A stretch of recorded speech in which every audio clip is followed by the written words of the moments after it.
పెళ్లి అయ్యాక ఆడవాళ్ళకి మరీ ముఖ్యంగా మహిళలకి 30 సంవత్సరాలు దాటాక సంతానం కలగడం చాలా తక్కువ కనుక 30 ఏళ్ల లోపు సంతానం కోసం ప్రయత్నించడం చాలా మంచిది. 30 నుంచి 40 లోపు ఎక్కడో అక్కడ మోనోఫాస్ దశ వచ్చే అవకాశం ఉంది.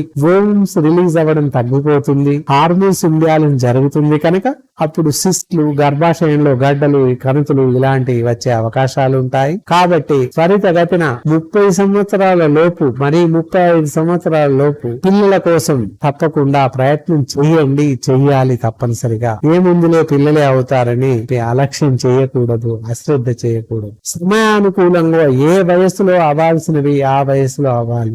పిల్లల విషయంలో చెప్పుకున్న మైల్ స్టోన్స్ అని, అలాగే మహిళల్లో కూడా మైల్ స్టోన్స్ ఉంటాయి. 20 ఏళ్ల నుంచి మంచి ఉచ్చ స్థాయిలో ఋతుచక్రం విడుదలవుతుంది. అండాశయాలు కూడా మంచి ఆరోగ్యకరంగా విడుదలవుతాయి. ఋతు సమయం సక్రమంగా వస్తుంది. అలా 35 సంవత్సరాల వరకు వస్తుంది. ఆ తర్వాత అసంబద్ధంగా, అసౌకర్యంగా రకరకాల ప్రాబ్లమ్స్ వస్తూ ఉంటాయి. కాబట్టి ఈ వయసులోపే మీరు సంతానం కోసం ప్రయత్నించండి. పూర్తి స్థాయిలో ఏవైనా అవలక్షణాలు ఉన్నట్లయితే అశ్రద్ధ చేయకుండా వైద్యుల సలహా తీసుకోండి.